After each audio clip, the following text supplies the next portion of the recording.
Good afternoon. Welcome to Business Acceleration Playbook, where we are bringing you the plays that you need to win in your business. I'm Maria Daniels. I have my gorgeous co-host Angela Buckley and Chanel Rose with me today. Super excited about the topic today because it is something that's been honestly life-changing for me, to be able to I think it was put in the notes, but it was do, delegate, delete. And I know Angela has an addition to that, which is delay, which she's going to be getting a graphic up that we'll throw up here in just a few minutes. But I love this topic because, like a lot of entrepreneurs and business owners, I tried to do all the things myself for far too long. And I was doing a lot of them very poorly because that was not my sweet spot. Also because, I was literally burning the candle at both ends and, several times in between there, because you can't effectively do multiple things at one time. And I'm sure that Angela and Chanel kind of have their own stories within there. I used to it's really embarrassing now that I used to actually put on my resumes that I was a multitasker. I thought that was such a good, a multitasker. And I'm like, I'm a multitasker. And to me, I was like, well, that just means I'm doing a lot of things crappy all at the same time. Because yes, I can effectively pivot from task to task, but I can't actually do multiple things at one exact time. So, therein lies the reason that a lot of the things that I was trying to do kept crashing and burning for a while until I figured out this do, delegate, delete. And I didn't even add the delay in there until I met Angela Buckley. But that is also a great addition that we will be talking more about. So ladies, not to kind of throw you out there, but I'm throwing you out there. How has do, delegate, delete, and delay, was that something that you learned kind of like the hard way like I did, or was it something that you just kind of innately knew? Maria. Whoever wants to hop in there can. Well, I have to ask the questions, right? Over here, right? Like our whole cultural upbringing is do everything. And doers are the ones who are celebrated. Like we are the evil people that said productivity. So yeah, I had lots of opportunities for learning how to set boundaries, say no, focus on my strengths, let somebody else do the things that they're strong at. So you want lessons and failure before I started figuring it out. I'm not going to say I'm perfect, but at least I'm trying. Like before, I think I wasn't even trying. If you asked, I just said yes. Oh yeah. So lots of horror stories associated with just sheer exhaustion until I figured out when to say yes and when to say no and when to pass it on to someone else. I think one of the biggest opportunities we have as leaders is to know when to not just say no, but to give that opportunity for someone else so that they can develop, so that they can shine in their manner. And that's a real skill as a leader as well. Oh, absolutely. How about you, Chanel? Is it something that you kind of fell into the lessons the hard way as well, or is it something that you learned young? I feel like I'm different in different scenarios. I think like in my personal life, I was always like, you want me to do something, I'll do it. And I really used to take pride in being everything for everybody all the time.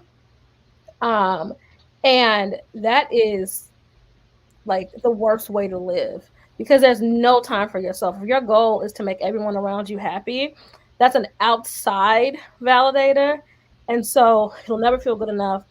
You'll never really feel empowered or powerful enough to do things for yourself because you can't really impact change in other people the same way you can for yourself. And so it'll never be enough. And I remember reading somewhere last year about, like everybody doers, right? So we're always looking to lean in all the time. We're always leaned in, bad posture, right?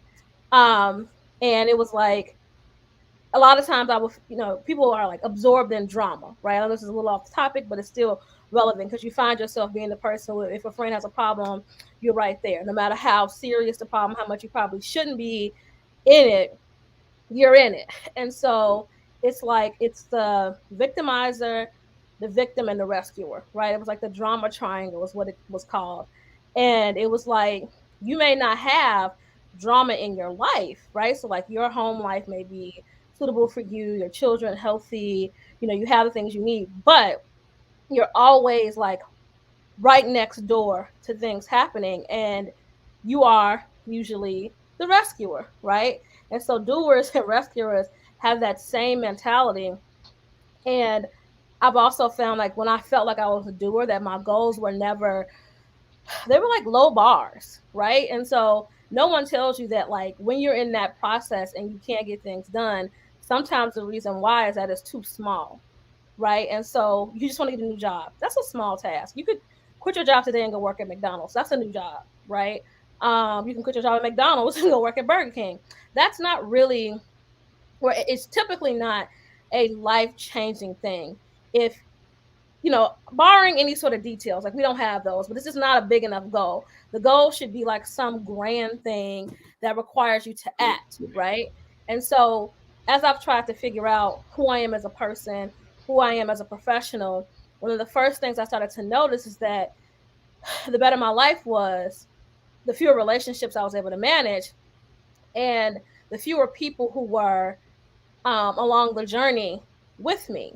And the more success I seek, the smaller the circle, the less I'm actually doing, but the more fulfilled I have in my relationship. So there are friends I used to hang out with all the time, text all the time, who I probably don't even hear from once a month. But, that trade-off is that I've been able to help my business grow. I've been able to be a better person. And so, like, those little examples along the way, whenever I feel myself backsliding, because I had a friend who was going through a situation, and I was like, why didn't you tell me? I could have been there for you. And then, this is the thing that no one tells women, I kind of felt like, I'm actually glad you figured it out yourself. Like, I really didn't need to be a part of this, because the outcome would have been the same. I would have been right there with you while you were going through all this drama, and then you would have got right back with him. Right? I would have been right there with you going through all this drama. You're not going to quit that job. This is who you are right now. And so I was starting to fall back into that rescuer mentality, but I also was like kind of scared about my business, feeling insecure, and just stuck. I was single, wasn't really sure about, like, I'm in my 30s. So being single in your 30s is like the grand equivalent of like walking around with, a cloak and like just feeling unwanted, right? That's what people want you to feel. And so just trying to evolve past that. And it was like so many things happening, but I fought it. And I just started focusing on other things, because as much as you want to do for other people, which is probably the biggest problem that everybody has, I decided to like exchange the desire to fix other people and focus on other people, and just like sit with where I was and do it. And I don't know that that's even a natural desire. Were you gonna say something, Angela? I'm clapping. She's clapping for you. She's applauding. She's like, yes. Like, I don't even know if that's a natural thing, right? Like, no, that's a lie. It is natural to be selfish and to take care of yourself, but the whole nature versus nurture thing kicks in, and I think that women are really just indoctrinated to do for everybody else. And I just decided that, like, quite frankly, doing for everybody else just wasn't enough for me. And so now it comes natural, because this is really, I'm going to stop here, but I've noticed that as I've stopped doing for other people, I have more time to do things, period, right? So I'm able to make a bigger impact on my friends, because we have more quality interactions. I am a better future wife, because I have taken the time to do nice things for myself. I know what I like. I don't feel challenged by, so many things that could happen. And even now, sometimes I feel like I'm going to backslide. I get fewer phone calls. Like yesterday, I think I got 2 phone calls. And I have like no one in my favorites anymore, because I was just like, I should probably just, why am I doing this? Like, these are not my favorite people. Like, I just need to clear this space physically. And that has been transformational. But I think when I was a kid, it was natural. When I started growing up and then people started saying marriage, kids, job, structure, I would say like 28 is when I stopped being ambitious and stopped like chasing what I wanted. And it took me until I got to like 33 to really be miserable in that period of time and unsure and insecure. I was never an insecure person until I started trying to be everything for everybody. And now that I've hit my mid-30s, I'm just like, look, do it yourself, figure it out. Like, I'm less sympathetic and more invested in who I am. And I think those are important things to talk about, not only within a business structure, but also within our personal lives. Because, we talk about a lot that, it all kind of goes back and forth. There's no way to completely compartmentalize it because it's all going to leak into each other's bucket, right? You can't keep your personal life completely personal. You can't keep your business life completely business. I don't care who says you can. You cannot. I promise you that. I tried far too long trying to do that exact same thing. I drove myself insane trying to keep everything in its bucket. It's not even worth the time, trust me. But, that being said, I like that what you said, Chanel, just about, it was more quality over quantity. And I think, when you're figuring out kind of what goes in your do bucket, like what you are deciding you're going to spend your time, your energy, your mental capacity, all those things on, that needs to be a conscious decision, an active decision, and not a reactive decision based on a lot of things that, either somebody has told us we should care about or want to do, or, we've told ourselves, or usually a combination of both, and I personally did that for so long because I think, one thing that we all have in common is we're all doers, we're all probably the fixers. We're all probably, people that people naturally gravitate toward to ask questions. And, the hardest part for me was not completely stopping being that person because I always wanted to be a helper. I still want to be a helper. But my challenge to myself was, how do I still allow myself to be what I feel like my purpose is, to be that helper, but not completely give more than I can afford to lose. And I think that's the challenge a lot of time, is just to find that balance, that happy medium of, how do I allow myself to dive into the idea of being a helper, being a doer, being a giver, with some parameters, with some boundaries in place, both personal and business wise, but without giving so much that I feel depleted, that, I feel overwhelmed, I feel underwhelmed, I, don't feel the way that I should. And I think that can be a challenge a lot of times, especially for newer business owners. I know at the very beginning of my business ownership journey, I did not even remember how to say the word no. I took on everything. I thought I had to be at everything. I thought I had to be everything to everyone. And I think that's a common theme among business owners. But like Chanel said, I think especially within women, we tend to be not only the doers, but you mentioned the nurturers too. So not only are we here having to say yes and do all the things where we feel like we should, but we're also having to make sure that everybody feels okay about it. How do you feel about this? Is this okay? So we have this like innate, sense of responsibility to take care of all the things. But if we're not careful, that can deplete us of our right things. And I know Angela's probably has a lot to say on this. I'm going to say, let me try to see if I can get this to, that didn't show right. Ooh, cool. That's the background. Yeah, that's the background. I'm going to have to figure out the best way to get it to show. Let me try to do it as a logo. So the thing about... Oh, sorry, Chanel. No, go ahead, please. We kind of are talking about social connection, right? So we can talk about boundary setting in our work life, which is a little bit different, but still very important. But we have to understand how the better friend we are, which does not mean frequency, right? I think we grew up thinking frequency of connection meant good friendship. So we're talking a little bit about our social connections and boundary setting, and the 4Ds play into that a little bit. But we're also talking about task management and even employee management when we talk about the 4Ds, right?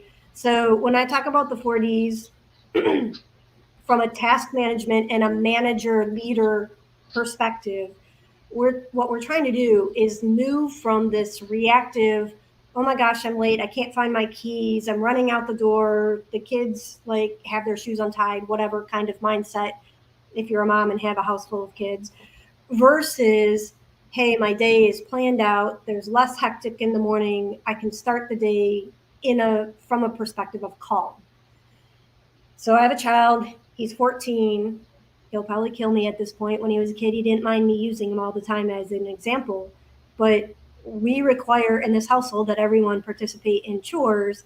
And so, of course, he's learned how to sweep the floor, clean the bathrooms, etc. When I talk about do, delegate, delay, and delete, I have been for years working on the delegation part of some of these things. You know, he doesn't do as good a job as I do, right? Like my standards are high. I lived in Germany. We had a house cleaner. We cleaned like crazy because this is a cultural value. But he's learning, and he continually gets better and better as he gets older. He sort of has eyes to see, so to speak. And I set the expectations higher as he gets older.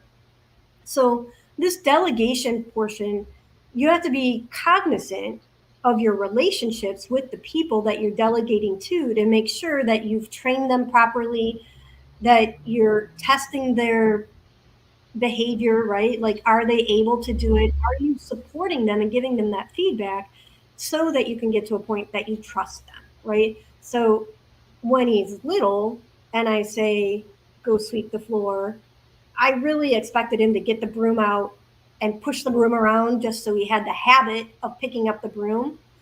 The other day when I asked him to sweep the floor, he literally said, where's the broom? Now, if you want me to fly off the handle, when you're 14 and you've been living in this house, just say, where's the broom, right? Yeah. Like, that's not okay. So we have to set the expectations a little bit higher to, I'm not just saying, where's the broom and sweep the center so that like the dirt that the dog tracked in. At this point, I expect them to hit the corners and the dust bunnies and push it together into a pile that doesn't just redistribute it somewhere else, right? I no longer expect him to go through the motions. Now I expect him to actually deliver in quality of work. And so you have to understand where that person is in their development journey in order for you to be a good delegator. So I really try to get people to move from this reactive mindset to the proactive and understanding that that's a journey. This does not happen overnight, but you need all of these in cycle in order to really become effective in your management cycle. And I say management, but in your family, in your relationship cycles as well. You don't do all of this at once. You don't set the boundaries all at once in your personals. You develop as you go so that people also have time to understand and adjust and respond to what you're putting down. Absolutely. I think that's a very tangible example, given the chores. I mean, most of us do chores. Most of us have things that we do on a daily basis. And I think that's a good example of, what that looks like to be able to slowly add a little bit more expectation to that simple task. And you can take that same concept and put it into your business. And I know we mentioned earlier just, the do. And I don't know how you kind of run through with people on how to find their do, but I know one of the ways that I do that is I literally have them take, like a week and just jot down everything that they're doing. Like just pretty much just like write down everything you're doing. I don't care what it is. What are you doing there? You're all the tasks, because you'd be surprised at things that wouldn't make our list if we just tried to brain dump it just in 5 minutes, right? So just kind of keep a log of all the things that we're doing. And then at the end of that week, look at it and say, okay, well, which one of these things are things that I can't delegate quite yet for fill in the blank reason, or something that I really, really enjoy doing. This is part of something that is why I started my business to begin with or whatnot. But for me, that's been the easiest way to kind of have people start to figure out their own do list so they can start to be able to separate them into other buckets to be able to delegate or delete. And like I said, for the longest time, I never did even put delay in there. And I half the time forget that it even exists now because I've said do, delegate, delete for so long. But I like the addition of the delay because there are sometimes those things that it's like, okay, well, I don't really want to necessarily delegate them or delete them quite yet, but I also am not ready to do them. So I guess that's kind of like another bucket that you have available to be able to put something in. So I like that. What's been your experience with that, Chanel, as far as, we've obviously discussed some do, but now just to be able to start to delegate some tasks? I'm a good delegator now. Excuse me. I think that I've learned that it's easy to, like, I know how to do a lot of stuff, right? So it's easy for me to just hop up, do something, get it done, right? But I think I've always known that I was meant to be rich, and that in turn with me being rich, that I would have to invest in other people. And for example, I don't grocery shop. I used to use Peapod. Sorry, I have to stop hitting that. I used to use Peapod. I now will do the big one. So blank now. I'm not endorsing people in here anymore. I've decided. And all of the other grocery delivery services, because it might cost me $3 today, or $5 or whatever, or $10, but that $10 buys me back hours of my time, because I'd have to stop, I'd have to make the list, I'd have to get up, get dressed, go to the store. And it's the climate that we're in. So there's a huge risk with that. Then after I get done, I'd have to come back home, put the groceries away, cook, whatever, right? So I could do that.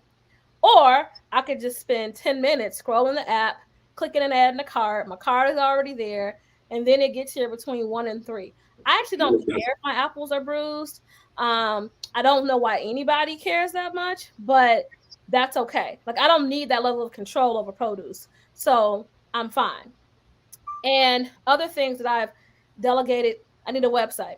And my coach was like, oh, I know how you get into these tasks and you exceed. I was like, no. I'm not building a website. I hated it the first time I did it.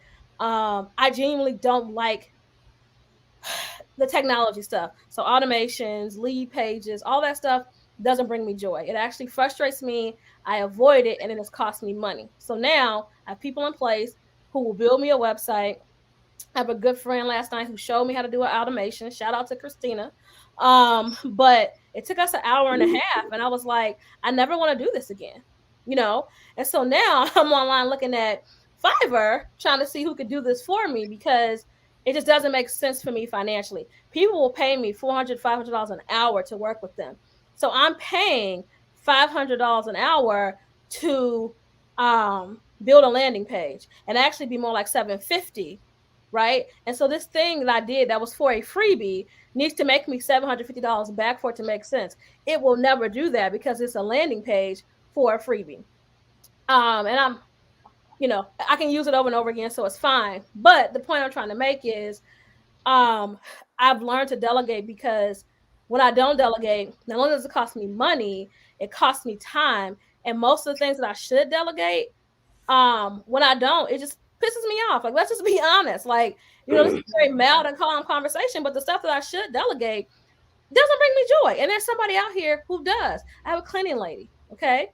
I've had a cleaning lady for years. Why?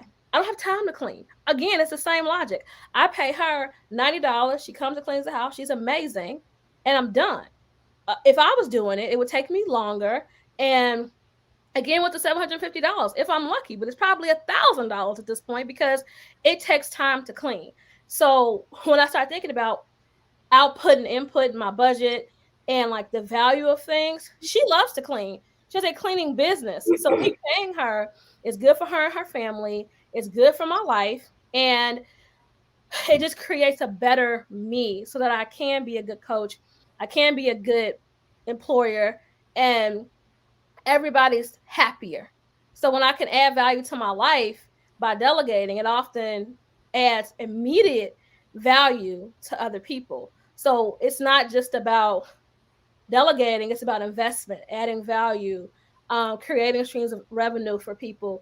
It's a bigger picture for me than I think I really understood when I started into entrepreneurship. Like, not delegating is costing you money, and it could very well be holding someone in your circle or someone in your life back, right? Mm-hmm. Like, it's just so many different things. Like, you use the mom example, but as a single person who doesn't have any children yet, I'm not married yet, I could be out dating, or I could be at home doing laundry.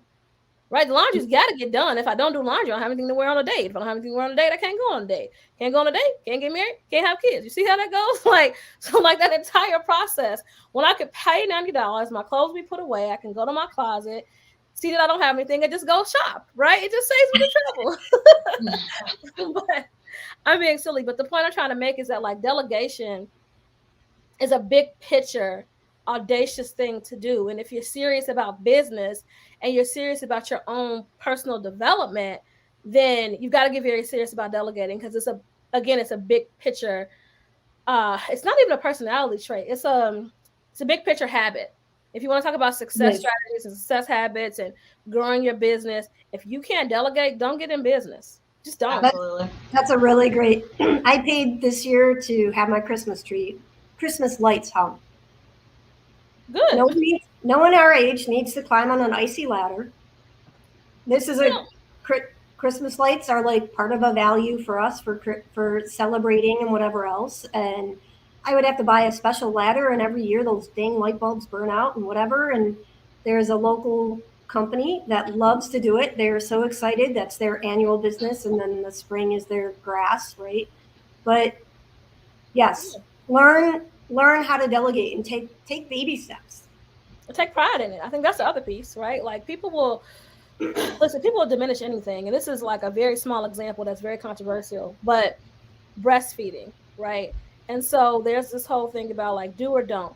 I have no dog in that fight. Please don't at me. I have no dog in that fight. And so there are some people who use formula. Some people who choose to breastfeed, a combination of two. I have no dog in that fight. If you're watching this, please. I don't have an answer. Don't have an opinion.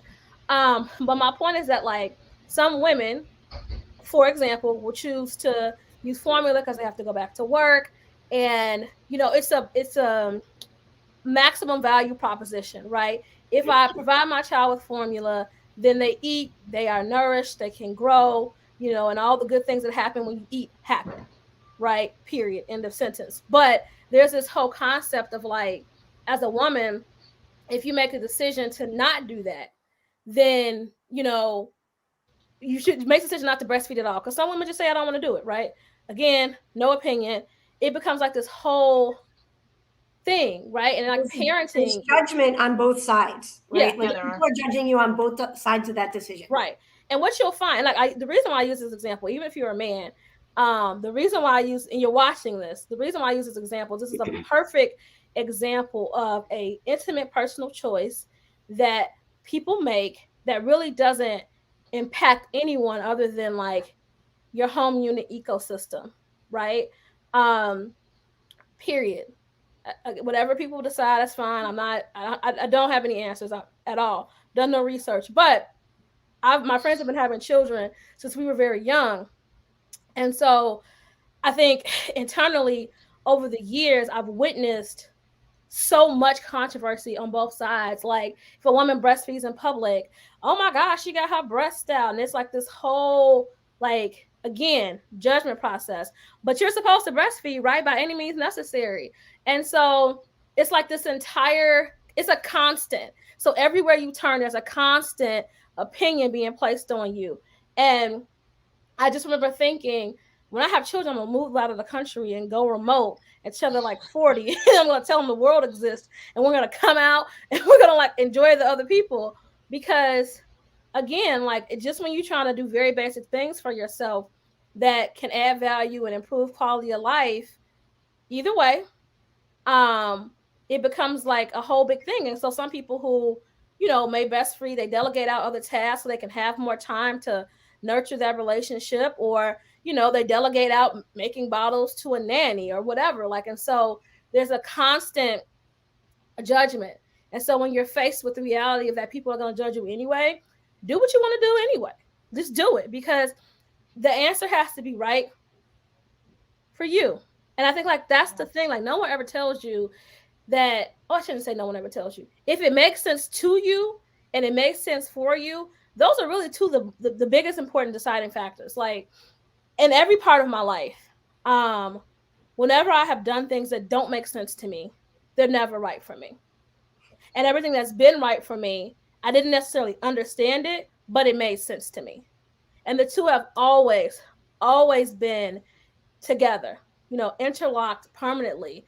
And when I think about like do, delegate, delay, delete, and you go through that cycle, I'm always looking for ways to make the decision at that level. If I'm going to delay it, does that make sense to me? Like, is that the max value that I can get out of this situation? If I delay it, not avoid it, but delay it, what's the outcome? So like I'm constantly cycling through trying to figure out, like I said, like using those examples, like what it is that's best for me. But, full transparency, sometimes it is a struggle because delay for me often feels like I'm going to forget it. I'll give you a good example of this and then I'll stop talking. So last night I left my purse in the car. It was under the car seat. And I was like, I could stay in there till tomorrow.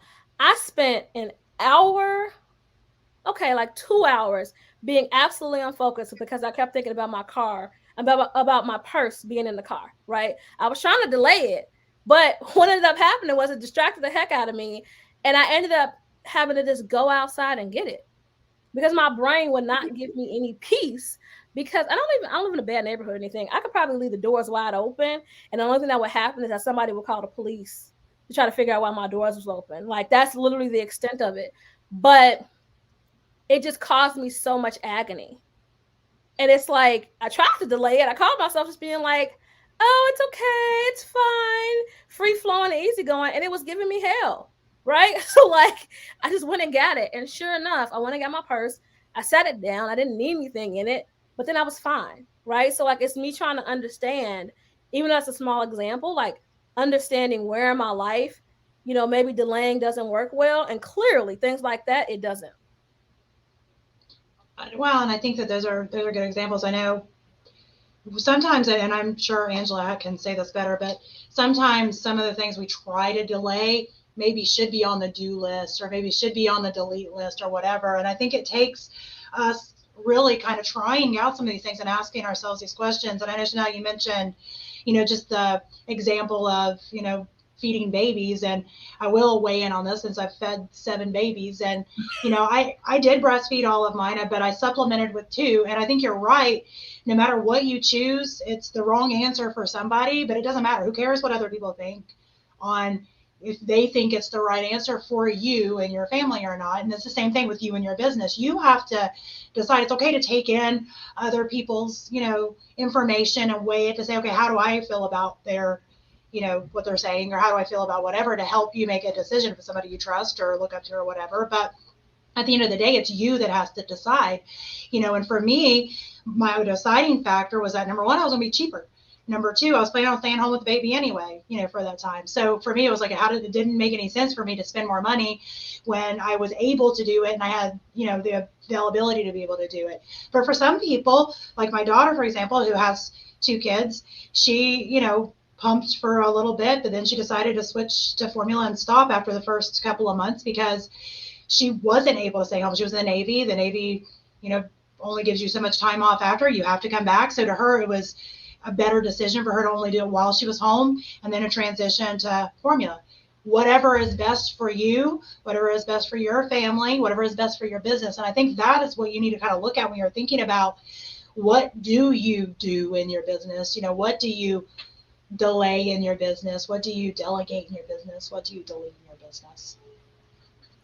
So one aside, and then I'll move away from that one. The Navy recently updated its timing and availability for mothers to be available. So anyways, but I think to your point, coming back to talking about what your mindset is. So you really want to talk first about thinking about your strategy. And I say strategy. So many people talk about miracle morning, or you'll hear other people talking about that morning meditation. So I'm saying strategy and mindset, but all of these things, the way that you're going, how you approach your day.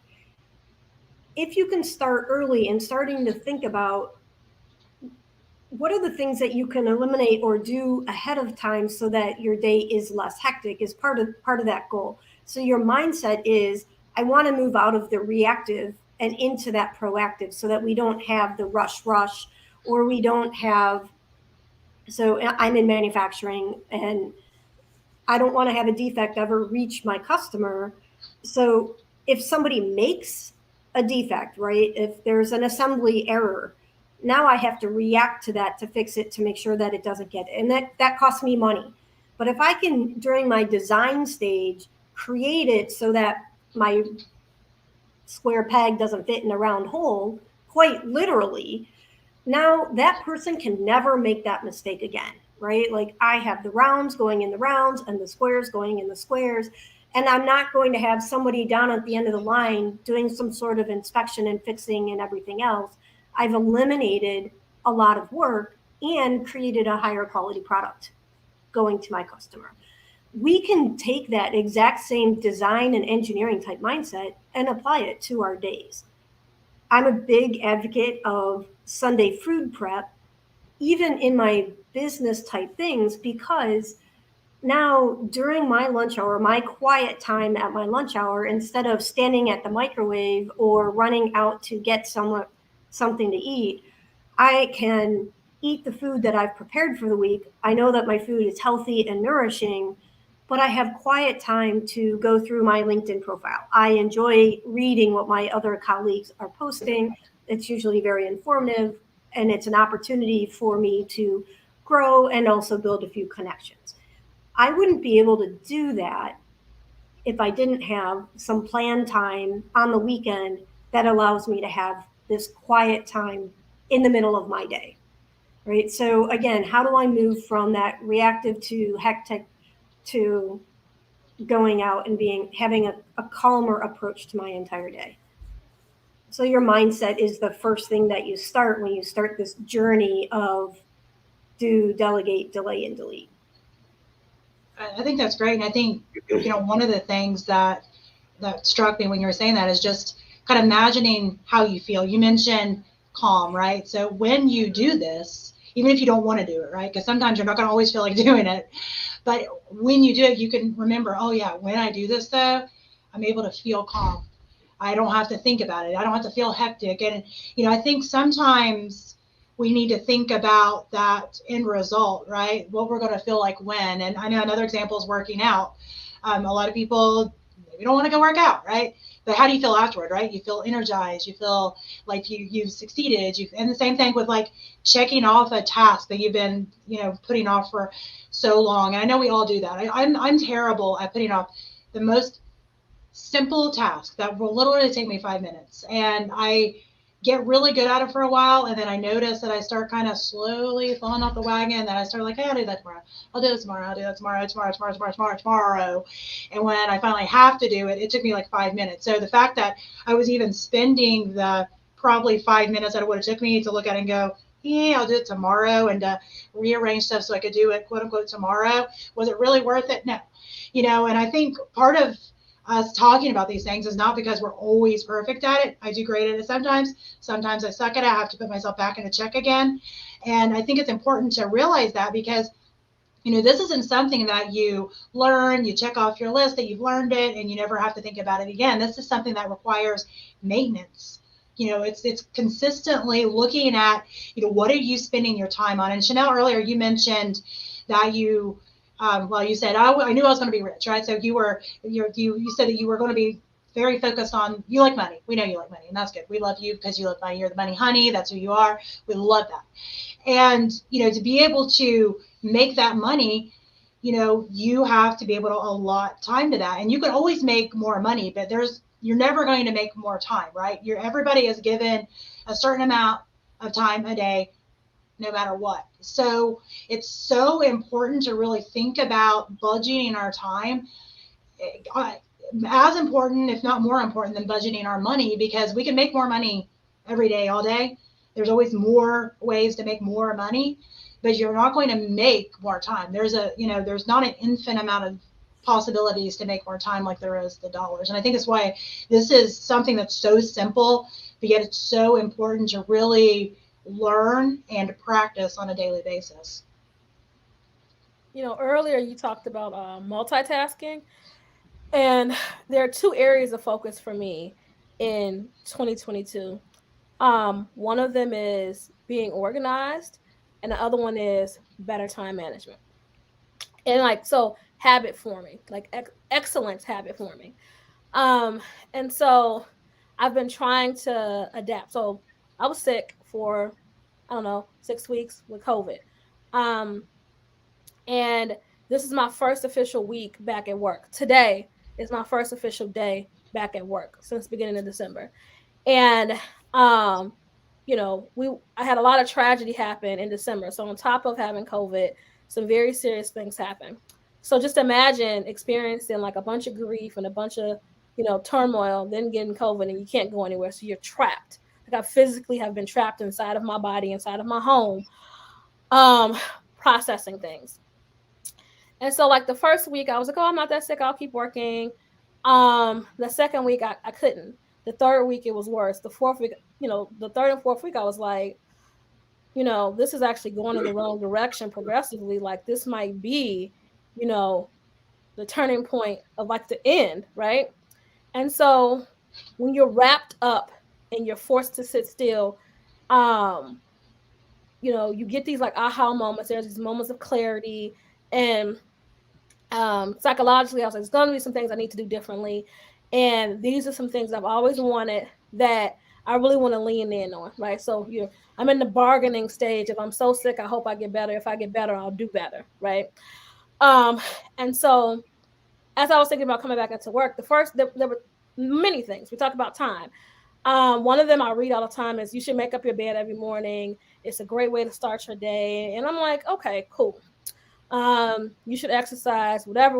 You should journal. That's all this stuff that people say they do. It's the $1 million morning. It's the mindset. It's the manifestations, all these things, right? And I realized that that's not for me. I like to get up and I like to, first of all, I like to get up having to do something. Go away. Dang. That's what my whole day doing. Do I have to get up and do? Like, can I ease into my day? Is that all right with y'all? Money manifestation, mastermind, millionaires? Like, can I chill? Like, can I have my morning be what I need it to be? So step one was I get up in the morning and I lay there. I have passive rest. So I start off my day setting a tone for me. Then, I have been trying to write my goals, and I don't know what's going on with me. I'm a very goal-oriented person, and maybe it was because I was so sick, and so like there's something going on there. But usually I can write out my goals. But I think if I'm being honest, and I am, in the past I've written down goals and they weren't ambitious enough, and I didn't have a personal connection to them. So I was writing down my goals, but they weren't goals, they were tasks. And it was just like a thing. Like I was trying to be a successful person. I was trying to be this person I thought I should be. And I'm a lover of research and information. So my brain is so full of things I could, should, and would be doing. But it would be devastating when I could, should, and would do it, and it wouldn't get done. And I just realized that I will be a millionaire. I will get married. I will have children. My path won't be like everyone else's. And what makes me unique, and I would imagine what attracts people to me, is that I'm not trying to force on you this lifestyle that may not work for you. So I journal, but sometimes typically I journal twice a day. Sometimes it's in the morning, but a lot of times it's how I break up. So like how you were saying you meal prep, I journal in the middle of the day. A lot of times I journal at night. I journal just about every night. So it's a nightly routine for me, but it's how I live. I've created this habit of, dumping my brain, having some intimate time with myself. And that habit has been really good for me. And then trying to become more organized. I tried Asana. I tried all the project management sites. They don't do it for me.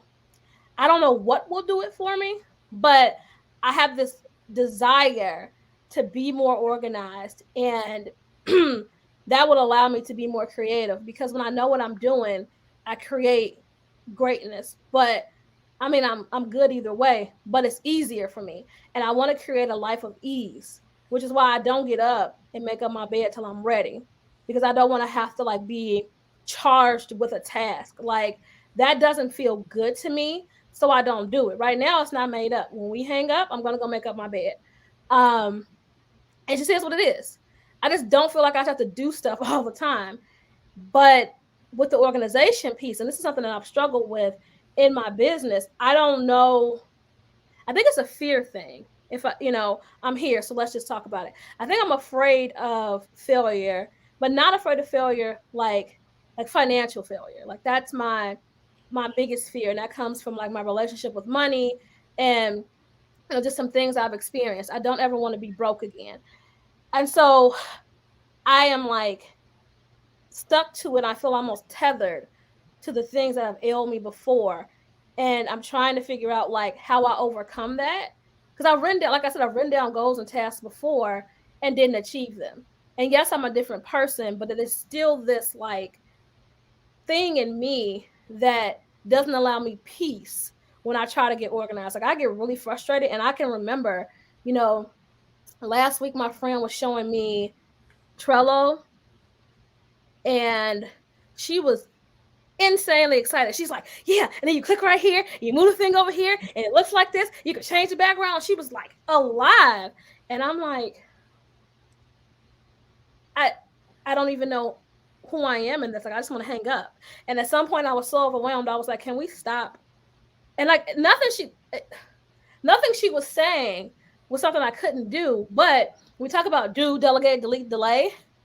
I have a hard time with that. Like my house is clean. That's not the, like my physical space is organized. Like none of that is the issue. But it's just something about that I struggle with. And like, even when we have conversations in here, like Maria will go and like show me like her systems. I'm like, wow, like she has a real business. Like she's serious. Like you can see why she's successful. And then Angela, I mean, look at the screen, right? And I'm over here like, I got a notebook, like, you know. And but you said you don't like technology. So that's what's coming to my mind. You don't like technology. So well, let me ask you this. Why do you think that using Asana or Monday or Trello is the only way to be organized? Because it's not, right? Like I think, like you were talking about earlier, you know, just using the feeding example. Bottle fed, breastfed. The baby's getting fed. That's all that matters, right? The baby's eating, the baby's growing, the baby's healthy. That's what matters. Right. The organizing the business is what matters. It doesn't matter if you're using some type of software or you're using a notebook.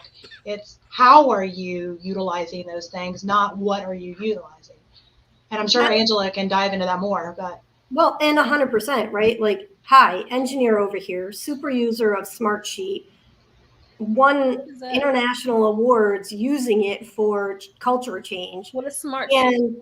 And it's another project management. Yeah, it's a project management tool. Engineering oriented project management. Like it's more techie, whereas some of these other ones are more for the marketing and their colorful backgrounds and everything. Smartsheet is the online version of Microsoft Project. Point is, it's more techie oriented. It's for the engineers who really want to think linearly. I have all of those skill sets, but when it comes down to Angela planning her life and doing even my business, it's on paper. I use the bullet journal. I use my pen and I use my paper, and people don't see me basically anywhere in the office without my pen and paper. So they even know my pen. If I leave it, it comes back to me, thankfully, because it's not cheap. I'm that person. Yeah. Yeah. But I think so. I guess here's the point where I'm at.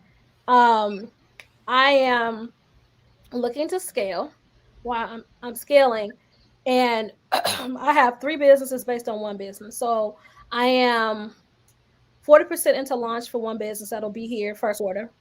I am in full launch mode for the second round of my course, and I have an Airbnbs. I'm looking to do more. My goal is 10 this year. So I can't scale with pen and paper. And as I am growing, I'll have to hire more cleaning people.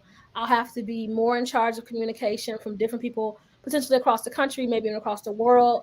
And so as I am going back and recalling things, I can't click a magnifying glass and search my notebook. And right now I'm really good at it. Like I can tell you, like I have right now maybe 10 notebooks related to my business. I know what's in every notebook. Like I can tell you what time of the year it was from. Like I'm that good. And for the most part, I can probably go through, and this is like Freaky Friday, I could probably flip through to the exact page for anything that you've asked me for in my notebooks, which is great. That doesn't allow me to hire an assistant. That doesn't allow me to hire a team who can help me really scale up, that delegate. And, you know, again, like I need to be better at that part of it, because it's fiscally irresponsible, number one, to have everything in the notebook. If something happens and I'm away from the notebook or I lose the notebook, I lose access to my ideas, my thoughts, my plans.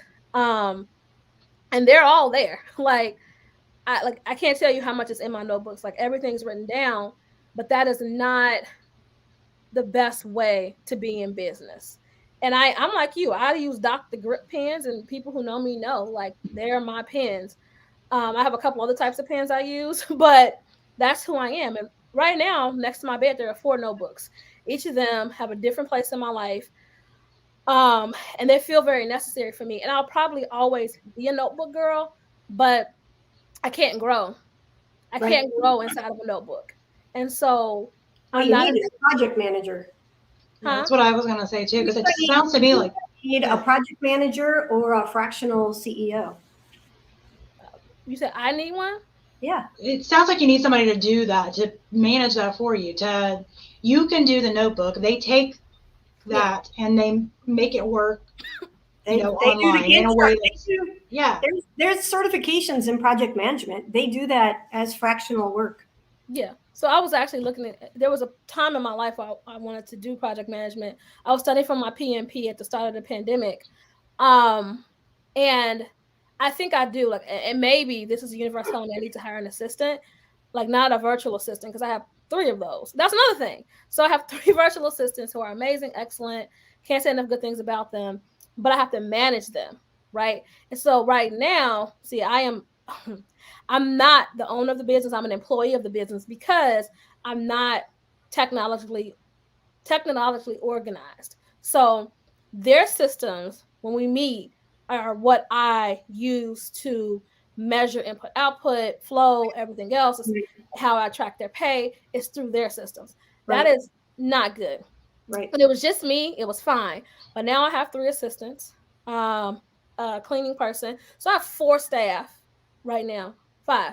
I have a maintenance guy who does things for me pretty regularly, and like he pays me a commission. I help him get stuff, whatever. So right now I have 5 staff, and it's me, and I'm managing them on their terms. Right. So it's their terms in a notebook, and I'm starting to feel the pressure of, well, I don't know if this is right, but I don't have any way to track this, and that's it. So I'm trying to get organized, but I'm really trying to track progress, and I can do that in my notebooks a little, but my notebooks don't measure anything. Yeah. Right. And so I think it's the growth out of being this solopreneur to actually being business owner. Mm-hmm. And also like coming off of being sick and like trying to address my fears and like untethering myself. Like I have money, I'm not broke. So I need to like let that go. But it's like all of these things I'm experiencing right now that feel really heavy. But the biggest one is becoming organized so that one of my businesses, I hope to scale. I hope to sell it. I can't sell it with notebooks, And so like, that's like this very serious thing that's happening with me right now. And I think step 1 is I need to find some sort of project management tool that I feel comfortable with, but, free, safe space. Project management tools are the opposite of what my brain needs. It's a bunch of boxes on the screen. I hate that. Like, I don't enjoy that at all. So I'm just trying to find out like where I fit in this, Many times people just start with a spreadsheet, whether it's Google Sheets or Excel. There's templates that you can start with they're just your starting point. And as you get more comfortable, and truthfully, you'll find out that they get complex pretty quickly. I did all of the family finances recently. I had never done that in a spreadsheet with everything, because I'm trying to teach the kiddo how to do some investing. I'm trying to do a little bit more and break away from just 401ks. How do I handle all of my income, crazy things from like, whether it's Alphorn or consulting or lecturing at the university, I have all these little different sources of income. It doesn't work on paper, right? It used to work on paper. And I was surprised when I started building it with just a list. By the time I was done, I'm like, I have spreadsheets. They're not as complicated as the spreadsheets that I use at work, because I have some pretty advanced spreadsheets and a technician that works for me now querying, because what we're doing is so advanced. But for the household, I'm querying from multiple spreadsheets, pulling things in and doing auto feeds off of the internet. I'm like, what? I didn't even realize how quickly you could save yourself a lot of time, and how effectively it helps you grow as an individual to see everything all in one location. Yeah. Well, and I think another thing is that you can use a hybrid of things. I do. Yeah. I use a hybrid of things. Like I use Google Drive for a lot of things. I use Google Sheets for a lot of things. I do have Monday. I don't use Monday like Jen that works with me uses Monday. She's more like you are, Angela. She's very super detailed. I'm big picture. I'm 30,000 foot view. Right. So I don't even, and I know this about myself now because I used to try to force myself into that mentality that, okay, like you were saying, Chanel, especially when I went from it just being me to I started adding first contractors and then real employees, which is a whole nother thing. First you get the contractors and you're like, oh my gosh, this is so hard. And then you start dealing with actual employees with holdings and all the things. And you're like, oh my gosh, what did I do? And then there's no going backwards because trust me, because I thought about it for a hot minute. I'm like, is there a way to go back? And there wasn't. So, I mean, it was those moments that I was like, okay, this is not going to work. I tried to be that person where I tried to think, okay, well, I have to get in and do it, these fine details, because if not, I'm going to miss this, miss that, miss this, which is true. You do need to know the fine details on things. But my personality on things is I'm typically 9 times out of 10, 30,000 foot view. The only time that changes is if I'm looking at analytics. When I'm looking at the analytics with them to see if it's working, I dive in, but it's a dive, right? Dive in, get the info I need, I'm back out 30,000 foot view. And I figured that out about myself. So I've crafted my own way that works for me. And I still do things on paper. And what I'll do is if I do it on paper, I'll take a picture of it, I'll screenshot, I'll upload it into my drive. So it's still in one bucket. It's still there. And I can even take, the link to my drive and put it in the Monday account. If I have to add people to it so they can see it, I add it to it. So I've created my own little way of doing things. I have whiteboards all over my building here. I'll write on the whiteboard sometimes because that's how I work. And I'll take a screenshot of it. I'll upload it into the drive. I'll send it out on Monday. You don't have to just fit into a box, right? You can make the box fit you and your personality and how you best work. You're right. I need to just, like I said, be more organized. And fun fact, 2 things. 1, I know SQL, so don't ask. Yeah. It's a random skill set that will probably fade fast. But I understand the value of technology, and maybe through this conversation, I've realized that I use Excel spreadsheets for everything, but then it's still that's a very basic thing, and for me it works. But communicating on an Excel with people who have very different skill levels is different from something that's designed to communicate. So Excel is designed to hold information that you can then resource. But that's step 1. But step 2 is that I need to effectively communicate with people who are at different skill levels, often not associated with Excel. So I have to evolve. And so I think it's that, finding how do I get some sort of outward communication thing that works well. Because I even send an Excel. I know we're almost out of time, but I sent an Excel doc to somebody and they were like, I can't open this. I can't read this. So, then what? Yeah. So we do, that's what we specialize in my department, is the visualization of the data so that people can read it easily and quickly. They don't look at the data. I look at the data. They look at the pictures.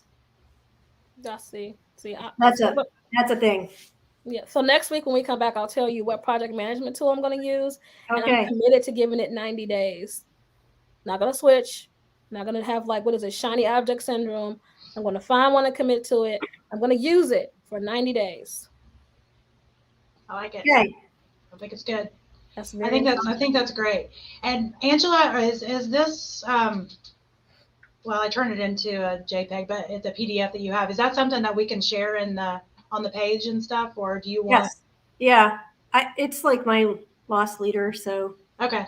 You guys I just didn't want to randomly share it out without asking. So, or say, hey, I'm going to share this out without asking. So now you know that we can share this out. So I'll make sure that this is put on the Business Acceleration Playbook page as well as the group. That way you can have this as a handy cheat sheet. And I really challenge everybody to kind of, take some time this week and try to figure out, what are you doing? Again, kind of tasks, track your tasks that you're doing on a daily basis. Where's your time going? And then what does that look like as far as putting them into the buckets? And it doesn't have to be perfect. They can move later. Chanel mentioned that, she moved something from delay to do. sometimes it's necessary. You have to move the buckets accordingly to what works for you in your life, your business, your world. So today's been great. I always love having these conversations. We will be back again next Tuesday at 1 p.m. for another episode. And I thank you both for being on here today. It was great. Thank you. Thanks, everyone. Bye. Let me know if you have any questions or any training on 4Ds. Absolutely.